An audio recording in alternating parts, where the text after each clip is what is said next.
जैसा कि आप लोगों को पता है कि इज़राइल और हमास में कितनी बड़ी जंग चल रही है और ये जंग काफ़ी दिनों से चल रही है। लगभग 2 महीने 3 महीने के आसपास हो चुके हैं इस जंग को जारी हुए। और इस जंग में आप लोगों ने देखा भी होगा कि फ़िलिस्तीन के जो बहुत बड़े हिस्से में कितनी ज़्यादा तबाही हुई है और वहाँ एक मलबे का ढेर बन चुका है फ़िलिस्तीन के अंदर। और उसी फ़िलिस्तीन के अंदर जो बच्चे होते हैं, जो महिलाएं होती हैं, उनका इतना बद से बदतर हाल हो चुका है कि देखने के बाद कोई भी इंसान होता है उसकी रूह कांप जाती है। उनकी हालत देखने के बाद वहाँ फ़िलिस्तीन के बच्चों की और वहाँ की जो औरतें हैं, बूढ़े हैं, बच्चे जितने भी हैं, ऑल इन वन सबकी हालत देखने के बाद ऐसा लगता है कि वो एक शमशान बन चुका है फ़िलिस्तीन। और उसी फ़िलिस्तीन के अंदर लोग जो है दाने दाने के मोहताज हो चुके हैं। बच्चे जो है, छोटे छोटे बच्चे हैं, वो घास खाने के लिए मजबूर हो चुके हैं। जो ज़मीनों पे जो घास जानवर खाते हैं वही घास फ़िलिस्तीन के छोटे बच्चे भी खाने के लिए मजबूर हो चुके हैं, क्योंकि इज़राइल लगातार हमले करता जा रहा है। इज़राइल ने अभी हाल ही में अल शिफा एक हॉस्पिटल होता है उस पे हमला करता है, और उस हॉस्पिटल पे हमला करने के बाद वहाँ के लगभग 120 से ज़्यादा लोग शहीद हो जाते हैं और लगभग 2 से 250 के आसपास के लोग जो होते हैं वो घायल हो जाते हैं अल शिफा हॉस्पिटल पे हमला होने के बाद, जो इज़राइल के द्वारा किया जाता है। अब यहाँ पे सोचने वाली बात यह है कि आप लोग मेरी इस वीडियो में देख रहे हैं कि फ़िलिस्तीन का जो मंज़र है, जो फ़िलिस्तीन की महिलाएं हैं, वो किस कदर भागने पे मजबूर हैं। वो घर से बेघर हो चुके हैं। फ़िलिस्तीन के बच्चे रोड पे आ रहे हैं, रोते रोते उनके आंसू भी सूख चुके हैं। जो फ़िलिस्तीन के बच्चे होते हैं, बच्चे उनको क्या पता। यहाँ तक कि फ़िलिस्तीन के कुछ बच्चे ऐसे भी देखे गए हैं, कुछ बच्चे ऐसे भी पाए गए हैं जो अपने मरने की दुआ मांग रहे हैं। आप लोग सोच के देखिए, एक बार कल्पना करके देखिए कि छोटे बच्चे, मासूम बच्चे जो अपनी खुद मौत मांग रहे हैं, जो खुद मरने की दुआ कर रहे हैं, और वो अपनी दुआ में कह रहे हैं कि या अल्लाह मुझे उठा ले, शायद जन्नत में खाने की कमी नहीं होती। वो ये दुआ क्यों मांग रहे हैं? वो दुआ, ये अपनी मौत की दुआ क्यों कर रहे हैं? क्योंकि उनको उनको कहीं न कहीं ये पता है कि उन्होंने हदीस में और कुरान में ये सुना है कि जन्नत में खाने की कभी कमी नहीं हो सकती।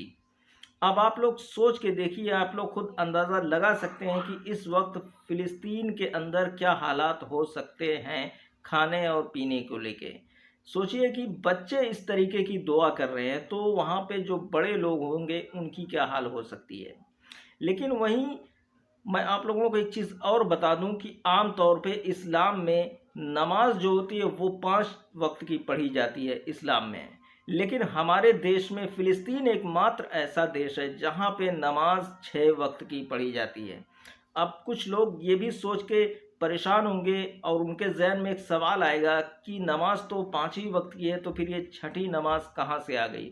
तो मैं आप लोगों को बताता चलूँ कि फ़िलिस्तीन के अंदर 6 वक्त की जो नमाज पढ़ी जाती है, 5 वक्त तो नॉर्मल नमाज होती है जो फजर से लेके इशा तक होती है, लेकिन छठी नमाज जो होती है वो है जनाजे की नमाज। फ़िलिस्तीन के अंदर कोई एक ऐसा दिन नहीं जाता कि जब वहाँ पे 15 से 20 या 25 लोगों का जनाजा पढ़ा नहीं जाता। वो है छठी नमाज, जनाजे की नमाज, जो फ़िलिस्तीन के अंदर 5 की जगह 6 नमाज़ें पढ़ी जाती हैं। और उसी के उल्टा हमारे अगर भारत में अगर देखा जाए, हमारे भारत के मुसलमानों को अगर देखा जाए, तो यहाँ के जो मुसलमान हैं उनको इस बात से बिल्कुल कोई भी मतलब नहीं होता।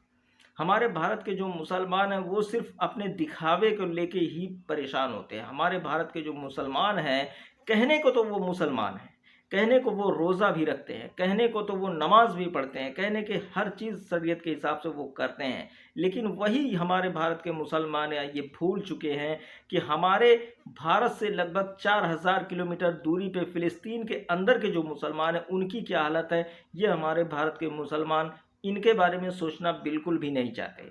हमारे भारत के मुसलमान जो हैं वो इसी रोज़ा रहते हैं, और रोज़े के अंदर जो है इफ्तार की ऐसी शानदार पार्टी रखते हैं, इतने लजीज पकवान, इतने स्वादिष्ट पकवान बनवाते हैं और इतने शानदार तरीके से उसको बैठ के खाते हैं कि और खाने के दौरान ही उसकी वीडियो बना के सोशल मीडिया पे डाल देते हैं, दिखाने के लिए, एक तरीके से दिखावा करने के लिए कि देखो हम कितना अच्छा पकवान खा रहे हैं, हम कितनी लजीज और कितनी स्वादिष्ट चीज़ें हम खा रहे हैं इफ्तारी में। लेकिन अफसोस वाली बात यह है कि ये जो इस तरीके की वीडियो जो हमारे भारत के जो मुसलमान हैं, जो इस तरीके की वीडियो जो सोशल मीडिया पे डालते हैं अपनी इफ्तारी पार्टी को लेके, क्या वो मुसलमान कभी ये सोच सकते हैं कि यही वीडियो जब सोशल मीडिया पे वायरल होके जब फ़िलिस्तीन के उन बच्चों के सामने जब ये वीडियो जाता होगा और जब वो घास खाते हुए बच्चे जब इतने लजीज और इतने स्वादिष्ट पकवान को देखते होंगे तो उनके दिल पे क्या गुजरती होगी, शायद ये भारत का मुसलमान कभी महसूस नहीं कर सकता। अगर भारत का मुसलमान इस चीज़ को महसूस करता तो वो इस तरीके की गंदी हरकत कभी नहीं करता। मैं मानता हूँ कि आपको ऊपर वाले ने इतना सब कुछ दिया है कि आप अच्छी से अच्छी चीज़ें खा सकते हैं, अच्छे से अच्छा पकवान अपने घर में बनवा सकते हैं, खा सकते हैं। लेकिन अब यहाँ पे सवाल ये उठता है कि अगर आपको ऊपर वाले ने दिया है, अगर आपको ऊपर वाले ने नवाजा है इस बात के लिए, आपकी वो हैसियत है कि आप अच्छे से अच्छा पकवान खा सकते हैं, अच्छे से अच्छा कपड़ा पहन सकते हैं, अच्छे से अच्छी ऐशो आराम की चीज़ें अपने लिए ले सकते हैं, तो उसको नुमाइश करने की क्या ज़रूरत आपको पड़ जाती है कि आप उस चीज़ को सोशल मीडिया पे डाल के आप किसी दूसरे का दिल क्यों दुखाते हैं। आपने फ़िलिस्तीन की बहुत सारी ऐसी महिलाओं को देखा होगा, बहुत से ऐसे सारे बच्चों को भी देखा होगा कि जिनको गोली मार दी जाती है, जिनके सरों में गोली मार दी जाती है। कुछ ऐसे लोग होते हैं जिनको ज़मीन पर लिटा के उनको पर टैंक चढ़ा दिया जाता है। मैं सारा फ़िलिस्तीन एक समझ लीजिए कि एक शमशान के तरीके से हो चुका है फ़िलिस्तीन इज़राइल के द्वारा। अभी हाल ही में एक तस्वीर फ़िलिस्तीन की सामने आई हुई है जिसमें पानी के जहाज़ से कुछ खाने की सामग्री आती है और उस खाने की सामग्री को लेने के लिए वहाँ पे हज़ारों की भीड़ होती है फ़िलिस्तीन के अंदर। और जैसे ही वो सामग्री आती है तो उस सामग्री को, उस खाने के सामान को लेने के लिए जो भूख से तड़प रहे होते लोग होते हैं, औरतें होती हैं, बच्चे होते हैं, बूढ़े होते हैं, जो भूख से बिल्कुल उनके अंदर तड़प रहे होते हैं, जब वो खाने के सामान को देखते हैं तो इस बेकदरी से, इस बेतहाशी की तरीके से उस खाने की तरफ दौड़ते हैं कि उस खाने को लेने के लिए, उस खाने को उठाने के लिए वहाँ पे न जाने कितने बच्चों की मौत हो जाती है आदमियों के पैरों से कुचल के।